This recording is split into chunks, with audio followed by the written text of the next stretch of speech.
Prince Harry has been brutally trashed because of his tantrum over his UK visit, which already seems to be on shaky ground. His family is not coming because of security concerns, and he fears for his life in the United Kingdom, even though he would be staying at the royal estate. Just wait until the end and see how he has been brutally criticized. The nerve of this prince, firstly to assume that he's entitled to taxpayer-funded protection. At the same time, they've been offered an invite to stay at the royal residence out of the goodness of the king's heart, yet Harry is throwing the toys out of the cot again because he assumes the taxpayer will just pay for him, Christo, even though he's no longer a working royal. Well done, Harry and Meghan, who once again have seized defeat from the jaws of victory. When Harry was told that he would not be given taxpayer-funded security in the United Kingdom, his heart was so broken that he didn't know what to do.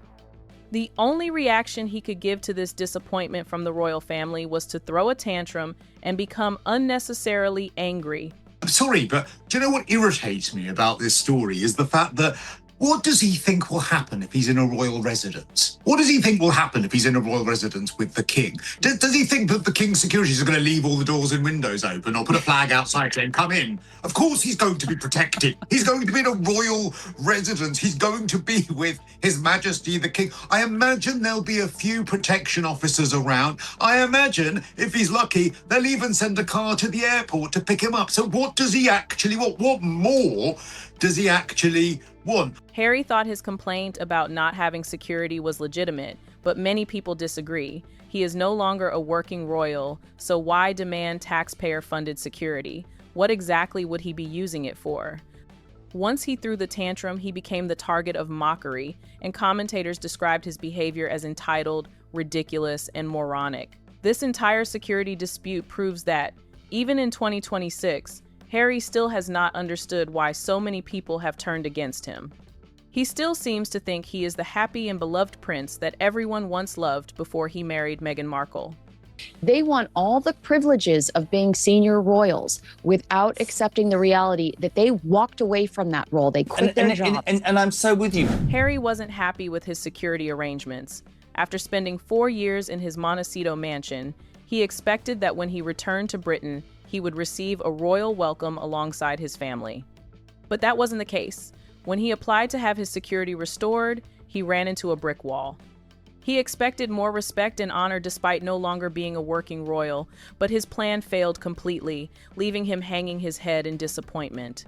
If you don't want to be part of something, which is your right, the reason you're so unpopular, you couple of chumps, is that you then go away, sign any and every deal which goes against your desire for privacy to sell secrets about the very organisation you apparently want nothing to do. And then when you realise you're out in the cold and you need to start ingratiating yourself, you then want the same benefits, but you're not doing the hard jobs. That doesn't work in any walk of life, Kins, does it? The security denial itself isn't the biggest issue. What really attracted attention was how brutally he was roasted after reacting to the news. Many people compared his behavior to that of a child whose favorite toy had been taken away, saying he was throwing completely unnecessary tantrums. Now, up till this point, Harry has shamelessly leveraged and weaponized access to Archie and Lily in order to get his armed royal protection. Well, Harry now, like a spoiled toddler, has thrown his toys out of the pram when discovering that you are not going to get your armed bodyguard. Sometimes you have to ask yourself, what exactly does Harry want that hasn't already been given to him? His father, King Charles, has already provided him with a place to stay during his visit to the UK. Staying at the palace means there will already be security, so why should that be a concern? A royal residence is one of the safest places in the whole of Britain. So why is Harry acting as though he would be left completely unprotected? Why behave like a child who is afraid of the dark? What level of security does he want that hasn't already been provided at the palace?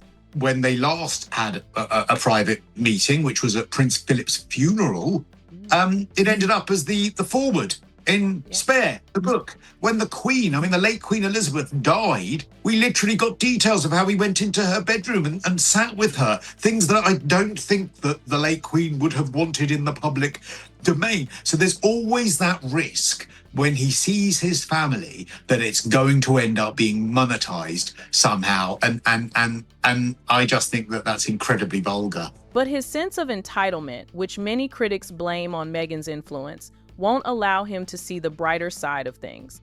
Instead of accepting the helping hand King Charles has extended to him, he continues to demand taxpayer-funded protection, even though he is no longer a working royal. Despite stepping away from royal duties, he still expects the same privileges enjoyed by those who continue working tirelessly for the monarchy. Guess what? The British taxpayer doesn't fancy paying for their security. Apparently, the spoilt brat, the Duke of Sussex, may well throw his toys out of the pram once again. After announcing his visit to the UK, the Prince later learned that his family will not receive police protection. Harry, I don't think understands that. I think Harry thinks his dad can go around telling the government to do this, that and the other.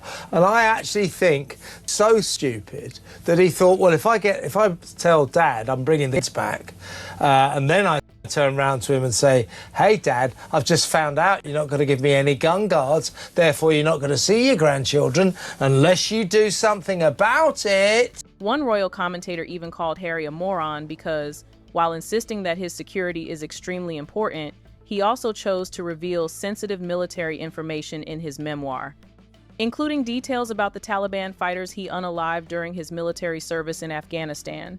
Critics argue that by revealing those details, Harry increased the very security risks he now complains about. After making those revelations, why is he now so afraid? Many see it as one of the biggest mistakes he could have made. Because he will always be the son of the king, and he did serve in the armed forces. So he'll always be a target for that reason. However, then when he wrote his book, giving away secrets of when he was in the armed forces, thereby making himself more of a target, you just think, well, how stupid do you need to be? And now, coming here, he is coming, he's not coming, he's going to come and he doesn't think he's going to get protection. Of course he'll be protected. It's moronic to think otherwise. Trust between Harry and the royal family disappeared a long time ago. No one seems willing to trust him anymore. Private conversations involving Harry have repeatedly become public, and even confidential family meetings have allegedly found their way into books and interviews. Reading about private family discussions in a published memoir would naturally create distrust within any family. His interviews have also focused heavily on revealing private family matters. Because of this, every interaction with Harry now carries the risk of becoming public, making it difficult for anyone to trust him with sensitive information. But is this some big kumbaya moment? I highly doubt it. I don't think that Harry's done anything in the last 6 years to restore the trust that he has damaged between him and his family. Harry is now trying to pressure King Charles by coming to the UK alone. He's making it clear his kids won't be with him unless his security is restored. Insiders close to Charles claim the king desperately wants to meet his grandkids. That's exactly the leverage Harry seems to be using. He also believes the Invictus Games depend on his presence. Without him showing up, the event simply can't succeed. So in his mind, the royal family will take the blame if things fall apart. His public tantrums haven't worked so far. Now he's shifted to something more calculated, what critics are calling a pressure tactic aimed squarely at Charles. It just feels like they're trying to blackmail the royal family into doing, if you don't, we'll go off in another hissy fit. And this is where it makes me pull my hair out. Yeah. Because I just don't understand it.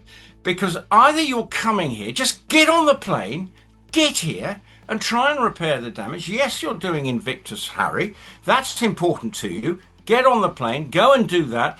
But is this tantrum really about security? It may not be. Harry may simply want to maintain his royal connection and show the world that, even though he is no longer a working royal, he is still relevant. Keeping those royal ties benefits both his public image and his commercial ventures. This isn't about safety.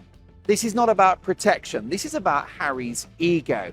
He wants to arrive in the UK and be the main man. He wants to be the head of a rival court. He wants the cop cars, he wants the blue sirens, he wants the police outriders, the whistles, the helicopters, the SWAT team. He wants it all. Harry and Meghan have gradually fallen off the radar compared to many of today's biggest celebrities, and remaining connected to the royal family keeps them in the headlines. With Meghan no longer coming to the United Kingdom because of the security situation, some believe opportunities to promote her business ventures have also been affected. If that is true, then Harry's frustration may be about much more than security alone. It may also be about lost publicity, including the promotion of Meghan's products, which now won't receive the attention they had hoped for. They did their deals with Spotify and Netflix. They produced their series. Everything really is a bust now. Spotify's off the table. Netflix have downgraded them. Meghan's business, the lifestyle business, selling jams and so forth, really is not doing very well. So yes, there is also, cynics would say they failed. The criticism Harry is receiving today is, in the eyes of many people, well-deserved. Public sympathy for him continues to decline, and even some of those who once defended him are beginning to lose patience. They now find themselves caught between continuing to support him or simply walking away from the endless controversies that seem to follow him. Every new dispute reinforces the same public perception that Harry himself doesn't seem to know what he truly wants. He's kind of just playing around with other people's lives, as you say, as part of his own psychodrama and painting himself as some sort of victim. I mean, I think people's patience has finally run out with him and his wife. This is no longer just another disagreement about security. For many people, it has become another example of what they see as Harry's entitlement and poor judgment. Do you also think that Harry is using his kids to get what he wants from the king? Let us know your thoughts in the comments section, and don't forget to like, share, and subscribe. See you in the next video.